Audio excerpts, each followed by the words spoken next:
పెద్ద పెద్ద స్టార్లు మాత్రం దయచేసి మిమ్మల్ని నమ్మి థియేటర్కి వస్తారు, మీరు మాత్రం సంకనాకించకండి. డైరెక్ట్గా చెప్తున్నా, వెంకటేష్ గారు, నాని గారు, మీరు నిజంగా చెప్పాలంటే మీరు యూనివర్సల్ స్టార్స్, దయచేసి ఆ దిక్కుమాలిన పని మాత్రం ఇంకోటి చేయకండి. అవి పెడితేనే జనాలు వస్తారు అంటే మీరు రిటైర్డ్ అయిపోయండి. ఎందుకంటే మీకు స్కోప్ ఉంది, మీకు లైఫ్ ఉంది, మీరు ఏ దరిద్రమైన సినిమా తీసినా థియేటర్కి వచ్చి చూస్తారు. సో అందులో బూతులు మాత్రం పెట్టకండి. ఓ తల్లినో, చెల్లినో, కూతురునో, అక్కనో, ఫ్రెండ్నో ఎవరినైనా తీసుకెళ్లేటప్పుడు సిగ్గుపడాలి.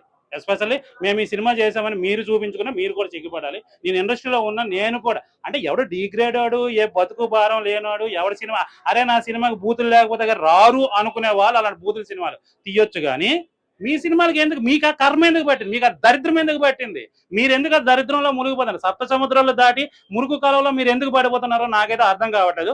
నేనే డబుల్ మీనింగ్ ఉన్న ఒక షార్ట్ ఫిల్మ్ కానీ, వెబ్ సిరీస్ కానీ, మూవీ కానీ, ఈవెన్ నేను కూడా సినిమాలు చేశాను. అగ్గు చేయడానికి కూడా వెనకడుగు వేస్తాను.